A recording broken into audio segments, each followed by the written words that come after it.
Fala pessoal, você quer assistir as questões de direito tributário do 31º exame resolvidas de forma objetiva?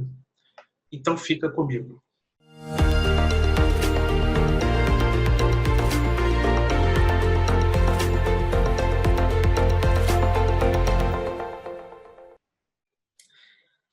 Fala pessoal, Sérgio Mota aqui hoje para a gente resolver as 5 questões de direito tributário do 31º exame.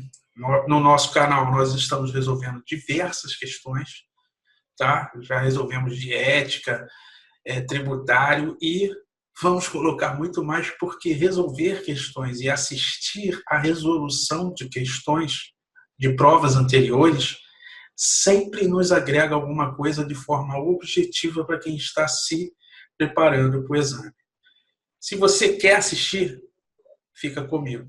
Pessoal, a primeira questão, vamos lê-la, né? Olha lá. A sociedade empresária ABC, né, a concessionária de serviço de transporte público coletivo de passageiros, opera a linha de ônibus 123, que inicia seu trajeto no município X. Olha aqui, pessoal, ó, no município X. Então vamos sublinhar aqui, ó. É bom, tá, pessoal, quando você fizer concurso ou exame, você levar pelo menos uma caneta, a caneta azul ou preta, né, dependendo do, lógico, né, uma reserva e uma de cor diferente, pode ser vermelha, para você chamar a atenção nas questões do que você não pode errar. Um exemplo, a questão pede a incorreta, aí você começa a ler questões corretas nas assertivas. Esquece que ela pediu a incorreta e marca, vai embora, com pressa, desatento, tá? Então preste atenção nisso aqui, ó. Você sublinha no município X e completa seu percurso no município Y. O que isso quer dizer, pessoal? Que o serviço de transporte ele é intermunicipal, tá? Ele não é intramunicipal, ele é intermunicipal. Ambos localizados no estado Z. Sobre a prestação onerosa de serviço,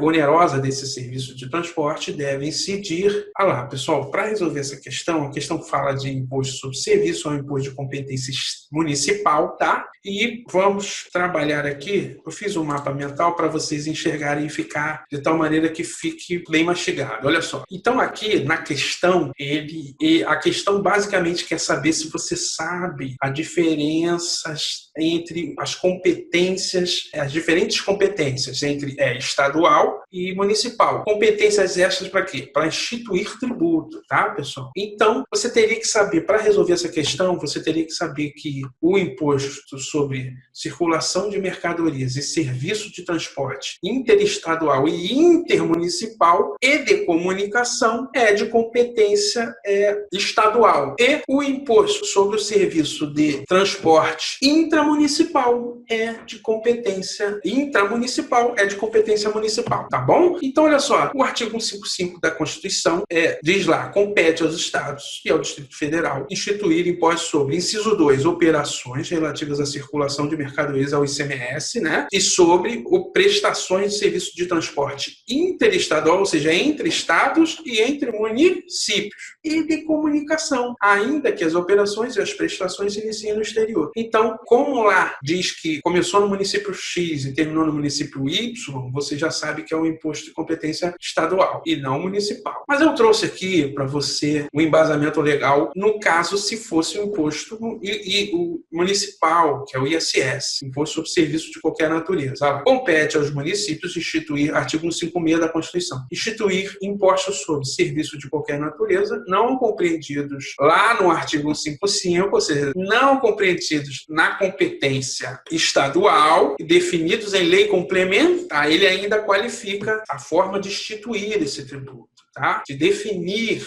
quais são esses serviços, tá? E se você for lá na Lei Complementar 116 de 2003, nós temos lá os itens 16.01, 16.02, olha lá, serviços de transporte coletivo municipal, ou seja, intramunicipal, né? Rodoviário, metroviário, ferroviário e aquaviário. Olha lá, 16.02, outros serviços de transporte de natureza municipal, tá bom? Então isso aqui mata a questão. Vamos lá voltar na questão, pessoal? Olha só. Então vamos lá. Ó, ambos localizados localizados no estado Z. Saiu do município X ou do município Y. Olha lá. Sobre a prestação onerosa desse serviço de transporte, deve incidir ISS. Não, ISS não, né, pessoal? A gente viu que não é ISS porque ele não é intramunicipal. Se fosse intramunicipal, seria o ISS. Não interessa a ser recolhido para quem, se não é ele, né? Então a banca ele já vem na letra A e na letra B tentando te enganar. Aí na C e na D você teria que fazer essa dicotomia. Olha lá. O ICMS a ser cobrado de forma conjunta pelo município X e Y. ICMS a ser recolhido para o Estado. Olha lá, o ICMS, pessoal, é de competência estadual. Então, seria o Estado Z. Seria recolhido ao Estado Z, tá, pessoal? Não existe hipótese. O que há é repartição de competências, de receitas, tá? Mas isso não é assunto da questão. Então, 25% do ICMS dependendo do valor adicionado, vai para o município. Mas não é o caso da questão. Então, aqui ele tenta te jogar que cobrar de forma conjunta. Não existe isso, tá, pessoal? Não existe tributo cobrado de forma conjunta por municípios, tá, pessoal? Cuidado. O ICMS a ser recolhido para o Estado e que se localizam perfeito. Gabarito letra D, pessoal, tá? Se liga, porque o gabarito é letra D, tá? Ah lá, pessoal, questão 2. Vamos lá. João da Silva, servidor da administração tributária do município Y, recebeu propina de José Pereira, adquirente de um imóvel, para, em conluio com este, emitir uma certidão que atestava falsamente a quitação de débito do ITBI, incidente sobre a transferência de propriedade. A certidão seria apresentada ao tabelião para lavrar-se a escritura pública de compra e venda imobiliária e para posterior registro. Tá? Considerando-se que nesse município o contribuinte do ITBI é o adquirente aqui, ó. O contribuinte é o adquirente do imóvel, né? Assinale a correta. Beleza, a gente já sabe que é a correta, né? Olha lá, pessoal, vamos lá no nosso mapa mental, tá? A questão 2. Pessoal, a questão trata basicamente qual assunto? Responsabilidade tributária, tá, pessoal? E quando se fala em responsabilidade tributária, nós temos diversas. Não vou entrar no mérito aqui, porque não é o foco aqui da nossa aula gratuita. O foco aqui é resolver a questão. Provavelmente você já estudou esses assuntos e você teria que saber que lá no artigo 208 do CTN, tá? A certidão negativa expedida com dolo ou fraude, que contenha erro contra a Fazenda Pública, responsabiliza pessoalmente o funcionário que a expedir pelo crédito tributário e juros de mora acrescidos.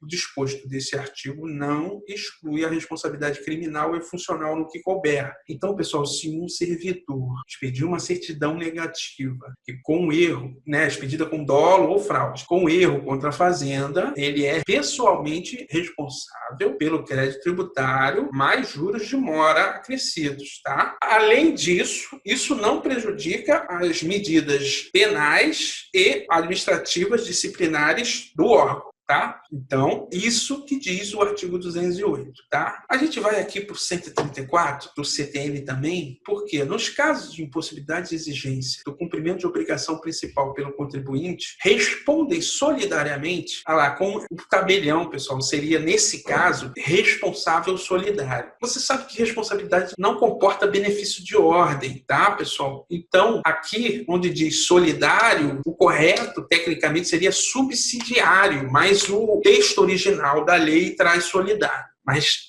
enfim, não vamos entrar nesse mérito, tá? O que ele diz é que na impossibilidade de exigência do cumprimento da obrigação pelo contribuinte, que é quem tem relação pessoal e direta com o tributo, a ser pago, cobra-se nos casos em que intervier, e pelas omissões de que forem responsáveis, cobra-se dos tabeliães, escrivães e demais serventuários, inciso 6, e demais serventuários de ofício pelos tributos devidos sobre os atos praticados por eles ou perante eles. Então, seria uma responsabilidade, no caso, subsidiária. Tá? Apesar de ele no texto dizer solidária. Tá? Errou o legislador tecnicamente. Tá? Então, vamos lá voltar para a questão e ver qual é o nosso gabarito. Olha só, pessoal. O servidor João poderá ser responsabilizado funcional e criminalmente por esse ato. Mas a dívida somente poderá ser cobrada de José Pereira. Não é o que diz o artigo 208 do CTN. O funcionário responde pessoalmente. tá? Então, na hora que ele coloca uma segunda oração dizendo mais, entretanto, porém, né, uma conjunção adversativa, ele torna a assertiva incorreta, tá, pessoal? Por quê? Porque o somente deixa aqui errado. Ó. Somente poderá ser cobrada de José o único que a parte não. O artigo 208 diz que o servidor responde pessoalmente pelo crédito tributário mais juros de mora, tá? Olha lá, B, o servidor poderá ser responsabilizado pessoalmente, olha lá, pelo crédito tributário e juros de mora acrescido. Ó, certíssimo, né, pessoal? Aqui, ó. Esse é o gabarito da questão, ó. Não tem nem o que dizer, tá? Vamos ver porque as outras estão erradas. Olha lá, o tabelião poderá ser o único. Aqui já estaria errado, tá, pessoal? Porque lá no artigo 134 diz que na impossibilidade, em não se podendo cobrar do contribuinte, eu posso ir em cima do tabelião, né? Porque agiu com culpa e deixou que numa certidão falsa, né? Porque a gente sabe que as certidões podem ser, toda certidão, pessoal, vem com um código, que esse código pode ser averiguado até pelo site da respectiva fazenda pública, tá? Então o tabelião poderia ter agido com descuido e na impossibilidade do fisco não poder cobrar, não achar o contribuinte, ele responderia? Sim, sem problema nenhum, tá? Mas ele responderia subsidiariamente, tá, pessoal? Então, aqui, na hora que ele diz o tabelião, poderá ser o único responsabilizado pela dívida tributária por ter levado a escritura sem averiguar junto ao fisco a veracidade. O único não, tá? Ele não poderá ser o único. Aqui é que deixa, o fisco seria obrigado, de acordo com o artigo 134 do CTN, a tentar receber esse tributo do contribuinte, tá? E caso não conseguisse, poderia responsabilizar o tabelião. Errado aqui, a assertiva C, tá? Ah lá, D. Caso seja aplicado multa tributária punitiva contra José, este poderá exigir do fisco que 50% do valor da multa seja cobrado do servidor João da Silva. Pessoal, não existe essa previsão legal. Tá? Não há previsão legal, ou seja, você erra, é multado, um exemplo, ele, além do tributo, teria uma multa de 100%, uma multa punitiva porque agiu com dolo e fugiu à responsabilidade de pagar o tributo. Então, teria uma multa, uma sanção administrativa de 100%, por exemplo, né, do valor do tributo. Essa multa, tá, pessoal, é pessoal. Até porque, o que diz o 208? Vamos voltar lá para ver? O 208 diz o seguinte, ó. Ah lá, o disposto, ele não exclui a responsabilidade criminal funcional do que couber ao funcionário. Ah lá, o funcionário que responde pelo crédito tributário e juros de mora, ou seja, juros referentes ao atraso. Não, a lei não traz essa previsão dele responder pela multa punitiva. Cuidado, a diferença entre multa punitiva e multa pelo atraso. Tá, pessoal? Cuidado. Visto isso, a gente sabe que a questão está errada, porque não existe, o funcionário não poderia responder, tá, por 50% da multa. Aqui, ó, estaria errado, tá bom? Gabarito, letra B. Vamos lá, pessoal, ver a questão 3, tá? Olha lá, Maria dos Santos, querendo constituir hipoteca sobre imóvel de sua propriedade em garantia de empréstimo bancário a ser por ela contraído, vai ao tabelionato para lavrar a escritura pública da referida garantia real, tá? Ali, ela é informada que o município Z, olha lá, o município Z, onde se situa o bem, cobra um imposto de transmissão de bens imóveis sobre a constituição de direitos reais de garantia. A Constituição, presta atenção aqui, ó, a Constituição de direitos reais de garantia. Diante desse cenário, assinale a alternativa correta. Pessoal, para responder essa questão, vamos aos conhecimentos que vocês deveriam ter para resolver da melhor forma possível essa questão, tá? A questão trata de imposto sobre transmissão de bens imóveis, um imposto de competência municipal, tá, pessoal? Não confunda com o imposto de transmissão e doação. Transmissões causa a morte e doação de qualquer natureza, que é imposto de competência estadual, tá? Olha só, o artigo 156 da Constituição Federal diz o seguinte: compete aos municípios instituir impostos sobre transmissão. Olha lá, o verbo é transmitir, o verbo não é constituir, E cuidado, pessoal, a gente tem que ter esse cuidado na hora que a gente trata de fato gerador do tributo. Qual é o verbo que faz com que o fato gerador do tributo aconteça? No caso aqui, é a transmissão entre vivos a qualquer título, por ato oneroso, de bens imóveis por natureza ou acessão física e de direitos reais sobre esses imóveis, né? Se eu consigo uma promessa de compra e venda, né? Eu tenho a promessa, eu tenho um direito. Geralmente a pessoa que faz promessa porque ela parcelou o imóvel. E é lógico, quem está vendendo só vai assinar a escritura definitiva quando o comprador acertar toda a dívida, tá? E aí ele faz uma promessa, que é uma garantia de que o negócio existe. Tá? O comprador ainda não acabou de pagar, mas ele pode vender, né? Passar esse direito de comprar o imóvel. Tá? Então, essa cessão seria o fato gerador do ITBI. Tá? Agora, cuidado. Tá? Porque diz aqui, de direitos reais sobre, exceto os de garantia, ou seja, os de garantia. Quais são os direitos reais de garantia, professor? Aqui, né? Não vou entrar no mérito de penhor, anticrese, hipoteca e alienação fiduciária em garantia, tá? Aqui. Isso aí não é o cerne da questão. O cerne da questão era você saber que o verbo aqui é transmitir, tá? E não se aplica a transmissão de direitos reais é fato gerador do ITBI, exceto os direitos reais de garantia. Quais são os direitos reais de garantia, professor? Penhor, anticrese, hipoteca, alienação fiduciária em garantia, tá? Aí vamos lá que o artigo 35 do CTN, aqui, ó. O artigo 35 do CTN diz o seguinte, ó. O imposto de competência dos estados, porque em 1966 esse imposto era estadual, incide sobre a transmissão de bens imóveis e de direitos a eles relativos. Tem como fato gerador, 2, a transmissão a qualquer tipo de direitos reais sobre imóveis, exceto os de garantia, tá, pessoal? Cuidado, tá? Esse artigo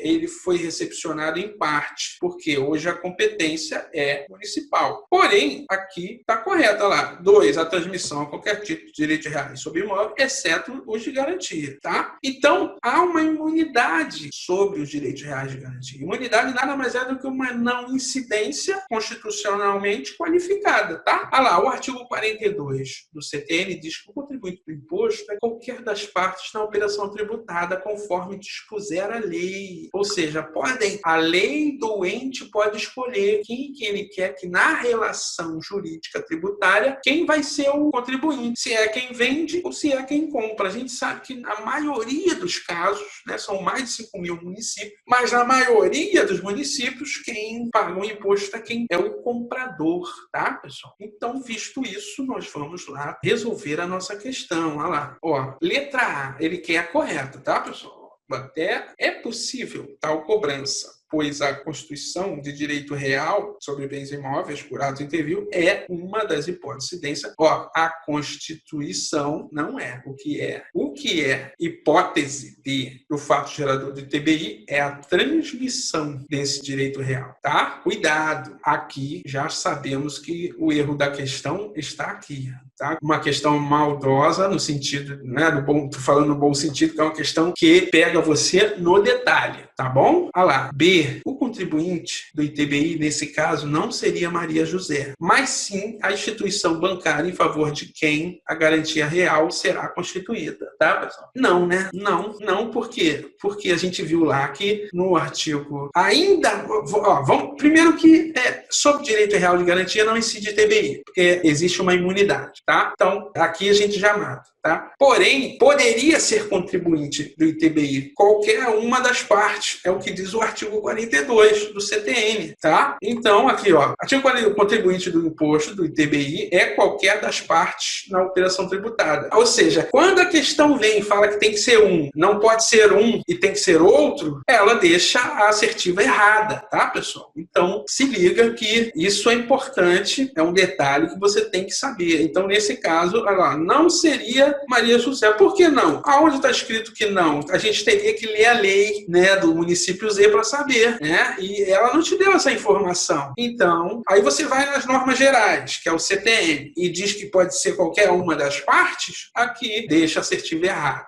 tá? C, o tabelião atua como responsável por substituição tributária, recolhendo no lugar do contribuinte o ITBI em favor do município Z. Nessa situação de direito, ele diz que no caso de direitos reais em garantia, olha só o que ele está dizendo. Quem deve recolher por substituição tributária é o tabelião. Pessoal, a questão, essa assertiva está bem... Primeiro que na situação de direito reais de garantia, a imunidade. Então, não poderia recolher nem o tabelião, nem Maria dos Santos, nem o banco. Ponto, tá? É uma questão que ela tenta confundir o examinando e pegar ele em conceitos básicos, ou seja, letra D, não é possível exigir o TBI sobre direitos reais de garantia. Aqui é imune, sim, olha lá, pessoal, tá? Aqui, letra gabarito, letra D, pessoal, ó, tá? Cuidado. Aqui, tá vendo? A assertiva, a letra C ficou errada justamente por causa da D, tá? Então, aliás, todas as outras estão erradas justamente por causa da D. A D exclui qualquer das outras anteriores. Pessoal, preste atenção nisso, porque, logicamente, olha só, se você analisa a D, não tem como qualquer A, B ou a C estar correta se a D estiver errada, entendeu? Ou é a D, ou pode ser qualquer uma das outras. A partir do momento que você já chegou a D, você já desconsidera as outras, tá? Veja como a prova da FGV, ela requer um raciocínio lógico. Tá? Vamos partir para a nossa próxima questão. Ela tem muito de raciocínio lógico nas assertivas. Tá? Olha aqui, quarta questão do 31º exame, lá, no que tange a direito tributário. Uma sociedade empresária requereu recuperação judicial, tá? Perante a Secretaria Estadual de Fazenda do Estado, X. O parcelamento de suas dívidas tributárias estadual. A gente sabe que parcelamento é hipótese de suspensão da exigibilidade do crédito. Tá? Ó, o Estado X dispunha de uma lei geral. É o que eu sempre falo, pessoal, você tem que saber o que a questão quer. Você repara que ele vem com recuperação judicial, uma sociedade que aí você já fica com o pé atrás, né? Perceba que são diversos assuntos, mas o que ele quer saber é que o assunto da questão é parcelamento. Você vai ver lá, lei dispõe de uma lei geral de parcelamento tributário, mas não de uma lei específica. Ou seja, aqui, ó, não de uma lei específica para parcelamento de débitos tributários de devedor e recuperação judicial. Diante desse cenário, assinale a correta. Aqui, pessoal, ele quer a correta, tá? Para resolver essa questão, a gente precisa saber sobre parcelamento, tá? Perceba, pessoal, eu quero que vocês percebam desde já que a prova da OAB é uma prova nacional. Concorda? Concorda, pessoal. A prova é nacional. Uma prova nacional, não toda vez que ela traz falando de lei, né, de forma geral, lei municipal, ela fala de forma geral. E geralmente essas leis contrariam norma geral. Por quê? Porque elas não têm como cobrar, no caso concreto, uma lei municipal, né? Senão teria que estar lá no edital a lei para você poder consultar, tá? Isso não ocorre. Então eles cobram de forma geral. Então eu quero que vocês percebam isso, tá? E levem isso para a prova. Tá? Então, é sempre local contrariando norma geral, porque a norma geral você tem que saber, porque a prova é nacional, tá? Cuidado, tá bom? Olha só, vamos lá. Compete aos municípios instituir... desculpa, nós estamos na 4. Lá, parcelamento, tá? Ou seja, artigo 155A do CTN, tá? O parcelamento será concedido na forma e condições estabelecidas em lei específica. Beleza. Salvo disposição de lei contrária, né? O parcelamento do crédito tributário não exclui a incidência de juros e multas. Então, pode ser que a lei específica local diga que exclui, mas como forma geral não exclui. Aplicam-se subsidiariamente ao parcelamento as disposições desta lei relativas à moratória. Tá? A lei, parágrafo 3º, que é o que nos interessa, lei específica disporá sobre as condições de parcelamento dos créditos tributários do devedor em recuperação judicial, pessoal. Tá? Lei específica disporá sobre as condições de parcelamento dos créditos tributários do devedor em recuperação judicial. Parágrafo 4º. A inexistência dessa lei específica, que se refere ao parágrafo 3º deste artigo, importa na aplicação das leis gerais de parcelamento do ente da federação ao devedor em recuperação judicial, não podendo, neste caso, ser o prazo de parcelamento inferior ao concedido pela lei federal específica, tá, pessoal? É isso que importa pra gente. A questão basicamente tratou desse aspecto, ou seja, tem que ter lei específica, deverá regular, né, ou tratar do assunto assunto parcelamento de créditos tributários do devedor em recuperação judicial. Beleza. Então, o professor quer dizer que se um município fizer uma lei de parcelamento, o município pode fazer uma lei de parcelamento específica, dando melhores condições de parcelamento para quem está em recuperação judicial? Sim, sem problema nenhum, tá? Agora, a inexistência dessa lei importa na aplicação de leis gerais de parcelamento do ente da federação ao devedor em recuperação judicial, não podendo, nesse caso, ser o prazo de parcelamento inferior da lei federal. Então, não havendo essa lei específica, tá? Se ele dever tributo ao município, ele pode aplicar a do Estado, sendo que a do Estado não pode ter prazo inferior, prazo de parcelamento inferior ao da lei específica federal. É isso que está dizendo. Basicamente, ele está dizendo o seguinte, pessoal, que o devedor em recuperação judicial deve ter um tratamento diferenciado para fins de manutenção da economia, né, pessoal? O que se quer é resguardar empregos, tá? Continuar o recolhimento de tributos, tá? E manter a atividade econômica, tá bom? É isso que se quer aqui. Agora, vamos trazer isso para a questão, tá? Vamos trazer isso para a questão 4, olha lá, ele que é a correta. Olha lá, o parcelamento não pode ser concedido caso inexista lei específica estadual que disponha sobre as condições de parcelamento de créditos tributários do devedor em recuperação judicial. Não, justamente o contrário. O parcelamento, se não tiver lei específica, vai obedecer lei específica, normas gerais do ente, que não pode ser inferior, o prazo não pode ser inferior à lei específica federal que trata sobre o tema, tá? Então, o parcelamento não pode ser concedido, contraria o artigo 155 e seus parágrafos, tá? 155A e seus parágrafos, tá? B. O prazo de parcelamento a ser concedido ao devedor em recuperação judicial quanto aos débitos para o Estado X não pode ser inferior ao concedido por lei federal específica de parcelamento de créditos tributários do devedor em recuperação judicial. Perfeito, olha lá. Não pode ser inferior. É exatamente o que diz o parágrafo 4º, tá? Pessoal, gabarito não. Depois do que a gente leu, tá? Gabarito, letra B. Bom, se aqui, pessoal, o parcelamento do crédito tributário exclui a incidência de juros em regra no caso do devedor, não, né? A gente viu lá, tá, pessoal? Vamos voltar lá para ver, para não ficar dúvida lá. Salvo disposição, parágrafo 1º de lei contrária, o parcelamento do crédito tributário não exclui, ou seja, a regra é não excluir, a exceção é excluir, tá? Não exclui, então, a gente já sabe o erro aqui, o erro é o parcelamento do crédito tributário exclui, em regra, a incidência de juros? Não exclui. Em regra, não exclui. Por exceção, pode excluir. D. O parcelamento do crédito tributário exclui a incidência de multas. Em regra, olha lá, o parcelamento do crédito exclui. Vamos voltar lá de novo, pessoal, para vocês entenderem. Olha lá. Salvo disposição do parcelamento do crédito tributário, não exclui a incidência de juros e multas. Não, então, não exclui a incidência de juros e nem de multas, salvo se a lei do ente frisar que exclui. Aí é uma exceção, tá? Então, cuidado que eles pegam justamente na exceção. Então, aqui também é o erro, tá, pessoal? Vamos para a nossa última questão, tá? Uma lei ordinária federal tratava de direitos do beneficiário de pensão previdenciária e também previa a norma que ampliava para 10 anos, ampliava para 10 anos o prazo decadencial. Opa, descobrimos do que trata a questão, tá? Essa aqui, a 4 era parcelamento, essa aqui é prazo decadencial em matéria tributária. Ou seja, o prazo decadencial para lançamento de créditos tributários referente a uma contribuição previdenciária federal. A respeito da ampliação do prazo, assinale a afirmativa correta.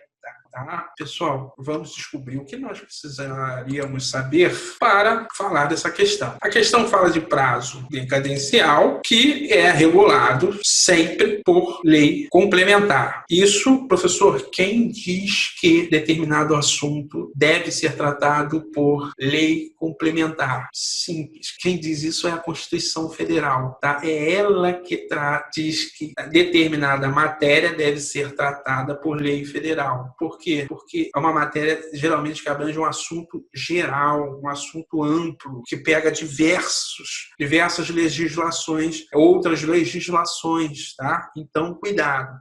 Artigo 146 da Constituição Federal. Cabe à lei complementar dispor sobre conflitos de competência em matéria tributária entre a União, os Estados, Federal e município. Regular as limitações constitucionais de tributar. 3. Estabelecer normas gerais em matéria de legislação tributária, especialmente sobre a definição de tributos, suas espécies, bem como em relação aos impostos discriminados nesta Constituição dos respectivos fatos gerador, base de cálculo e contribuintes. B. Obrigação, lançamento tributário, crédito tributário, prescrição tributária e decadência tributária. Esses assuntos devem ser tratados por lei complementar. Quem faz esse papel, professor, hoje é a Lei 5.172 de 1966, que, embora seja ordinária, foi recepcionada como lei materialmente complementar, tá? Só pode ser alterada hoje por lei complementar, tá bom? E a matéria decadência só pode ser tratada por lei complementar. E se um município, professor, ou um estado, tratar dessa matéria por lei ordinária? Na prática pode, mas essa lei será inconstitucional, tá? É isso que você tinha que saber para responder essa questão. Ah, professor, mas e a jurisprudência? A súmula vinculante número 8 aqui, ó. O Supremo já decidiu, é um exemplo do que eu estou falando, tá? Para não dizer, não, nesse caso não tem nem corrente divergente, tá? Elas são inconstitucionais. O parágrafo único do artigo 5º do Decreto-Lei 1569 e os artigos 45 e 46 da Lei 8.212 de 91, que tratam de prescrição e decadência do crédito tributário por lei ordinária, ou por norma equivalente à lei ordinária, né? Os decretos-leis foram recepcionados como se leis ordinárias fossem, pela Constituição de 88. Então, eles disseram, não, o Supremo disse que não, só decadência e prescrição, só lei complementar, tá bom? E visto isso, vamos lá, pronto, ó. Vamos lá resolver essa questão, ó, aqui, lá, letra A. A respeito da ampliação desse prazo, a assinale a correta. Ela é inválida, pois,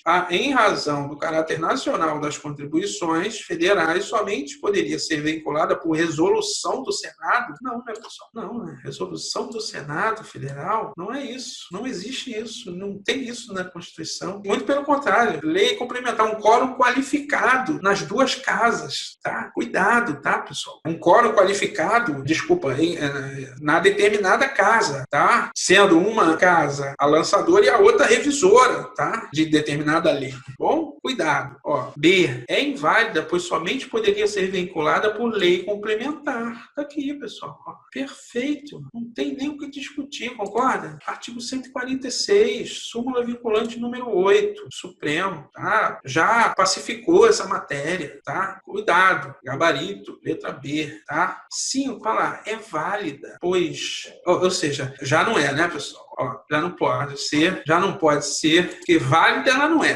concorda? É válida por existir, também não, né, pessoal? Não é válida. Tá, não é válida por existir previsão constitucional específica não há essa previsão constitucional específica, tá? Lá, letra C, pois o CTN prevê a possibilidade de que o prazo de 5 anos para constituir o caso seja ampliado. Não, o CTN não prevê essa possibilidade, tá? Gabarito, letra B, tá bom, pessoal? Ó, espero que tenham gostado, tá? Espero que eu tenha acrescentado alguma coisa para vocês, resolvendo esses exercícios e que vocês continuem conosco. Se for o caso, quem puder, ajude o canal, tá bom? Siga, porque toda semana a gente vai colocar um vídeo aqui esclarecedor sobre direito tributário, questões de direito tributário, tá? Para concursos e exames. Um forte abraço. Até a próxima.